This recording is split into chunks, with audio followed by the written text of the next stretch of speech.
Hi, and welcome to Philanthropy Porch Ponderings. I'm Lisa Shamola. We are actually here on my porch in Lafayette this week.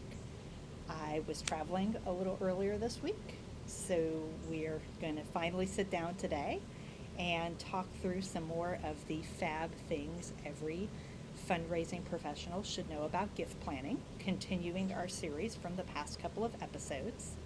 Before we dive in, a few quick reminders. Please like, subscribe, and share this channel. There is the bell icon down below. You'll want to click that. That way you get a notification as soon as a new episode is uploaded. You don't have to wait for the post to show up on the socials. So we have been talking about gift planning and legacy giving, gifts of non-cash assets these last couple of episodes. And to recap, there is the downloadable, the 8 Fab Things that every fundraising professional should know about gift planning. You can get that in the link down below so that you have a great little summary and takeaway of these past few episodes. To recap, so far we've already talked about focus on planning all your gifts, that it's more than just deferred gifts, and that most of your donors' wealth is held in their assets, at least here in America.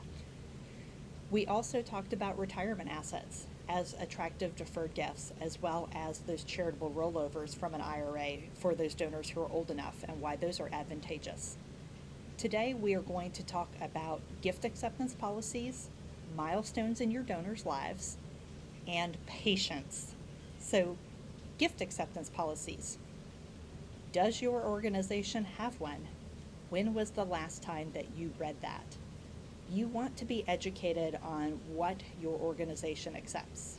Do you accept vehicles, Bitcoin, or other cryptocurrency? What and how do you accept different gifts of perhaps tangible property? Who's responsible? Who needs to approve certain types of gifts? All of these things are outlined in a gift acceptance policy. This is really a valuable resource, a best practice for any nonprofit. It covers what is and isn't acceptable. It gives your organization the power to refuse a donation if it does not align with your mission, or if perhaps there is too much risk involved for your organization to accept and liquidate that asset. Think about the upkeep and the maintenance of something that you have to take on and all the rules and regulations that go with that, IRS and everything else.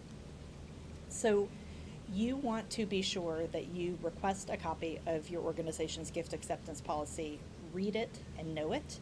And if you don't have one, or if it's been a while since your organization has updated one, that is something a firm like Fablanthropy can help with, either drafting that policy and the related procedures to execute the policy, or to conduct an update and an audit of your existing policy. So know your organization's gift acceptance policy. Next, be sure that you are listening for milestones in your donors' lives.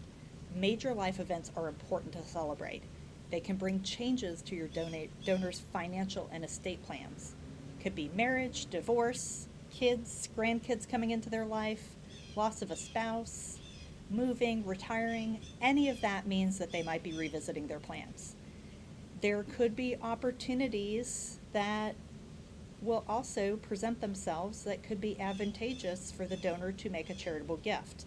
Let's say they're selling an appreciated asset that would trigger capital gains. If they gift that asset charitably, it could be an option for them. Again, as we said before, you want to encourage them to check with their tax and financial professionals. But that's something to keep in mind, to put out there, have you ever considered? So listen for those milestones. And finally, gifts of assets take time, whether they are current gifts, whether they are gifts that produce a life income, or whether they are deferred gifts as part of someone's estate.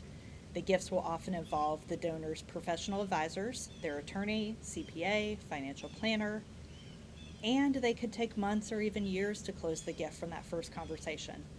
I will share personally that the largest bequest notification I ever worked on took almost 4 years from the time the donor had checked the box on a gift reply device that said, I am interested in including your organization in my plans, please call me, to when that donor actually finished all the paperwork and made the commitment.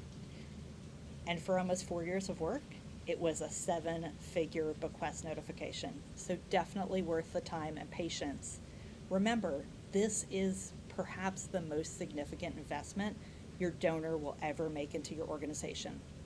Follow their lead. Don't rush them. Make sure that they feel comfortable. Build that relationship.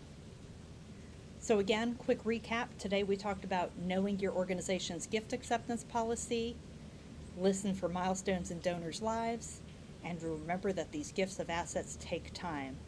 Be sure to visit the links down below the description on this video. I'm also going to post an additional resource this week of a blog post that our colleague Kent Weimer wrote about gift acceptance policies if you want to get more in depth on that. Be sure to like, subscribe, and share the channel. Click the bell icon down below. Follow us at Fablanthropy on all the social channels. Have a great rest of the week and stay fabulous.